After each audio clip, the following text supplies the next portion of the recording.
অনেকেই বলতে চান যে আমরা বিএনপি ক্ষমতায় টিকিয়ে রাখতে চাই। আমি আজকে ব্যর্থহীন কণ্ঠে বলতে চাই, 2014 সনে জাতীয় পার্টি ইনিশিয়েটিভ নিয়েছিল বিএনপির সাথে আঘাত করার জন্য এনটি আওয়ামী লীগ একটা মোর্চা করা। আমরা করেছিলাম, আমরা সেটার ইনিশিয়েটিভ নিয়েছিলাম।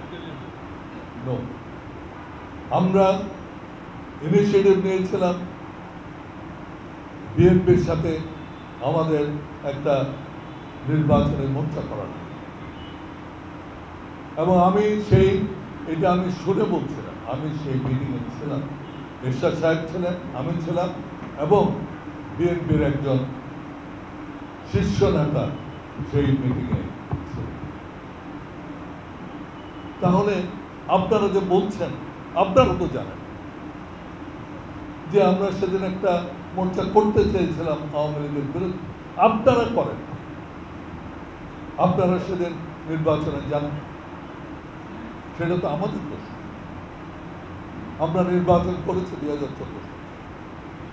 আপনারা 2014 সনের সেই নির্বাচিত সরকারের অধীনে যত আপনার স্থানীয় সরকার, সিটি কর্পোরেশন থেকে আরম্ভ করে, উপজেলা থেকে আরম্ভ করে প্রত্যেকটা নির্বাচন আপনারা করেছেন, আপনারা প্রত্যেকেই করেছেন। তাহলে রিকগনিশন আমরা দিয়েছি 14 সনের নির্বাচিত সরকারের অধীনে, 14 সনের সরকার নির্বাচিত সরকারের অধীনে আপনারা নির্বাচন করেছেন, আপনারা বৈধতা দিয়েছেন সেদিন এই আওয়ামী লীগ। 2018 সনে আপনারা তাহলে নির্বাচন করলেন কেন? 2014 সন যদি অবৈধ হয়, আপনারা যদি তার বিরোধিতা করেন, তাহলে সেই 2014 সনের নির্বাচিত সরকারের অধীনে আপনারা 2018 সনে কেন নির্বাচন? শিয়া বাটার ও ভিটামিন ই সমৃদ্ধ লিলি বিউটি সোপ, তারুণ্যময় উজ্জ্বল ত্বকের জন্য। রিমার্ক 2014 সনের নির্বাচিত সরকার, সেই সরকারের অধীনে আপনারা নির্বাচন করেছেন, সুতরাং সব পার্টি। এবং বিএনপি থেকে যারা নির্বাচিত হয়েছিল তারা তো পার্লামেন্ট বর্জন করেন, তারা সেই পার্লামেন্টে। দোষ আমাদের, দোষ আমাদের। সুতরাং যেই দোষ আমাদের উপর দিচ্ছেন, সেই দোষের বড় ভাগিদার হচ্ছেন আপনারা। যদি সেটা দোষ হয়, আমরা একটা নির্বাচনী দল, আমি বারবার একটা কথা বলেছি, জাতীয় পার্টি কোনো বিপ্লবী পার্টি নয়। এটা বিপ্লব করে না, এটা ভাঙচুর করে না, হরতাল করে না।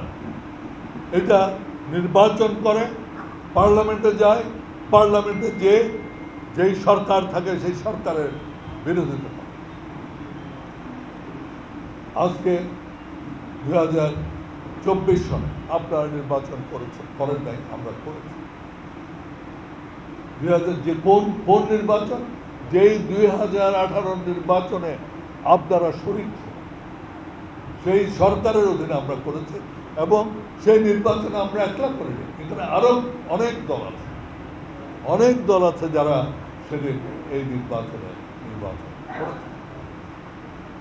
সুতরাং এই আপনারা আপনাদের ভবিষ্যৎ প্রোগ্রাম নিয়ে আপনারা কেউ লিডার অফ দ্য অপোজিশন হতে চান, কেউ সরকার গঠন করতে চান, সেই ক্যালকুলেশনের করে আমাদের উপর দায় দায়িত্ব দিয়ে এই দেশের নির্বাচনের প্রক্রিয়াকে আপনার প্রশ্নবিদ্ধ করবেন। আপনারা এটা প্রশ্নবিদ্ধ করবেন না।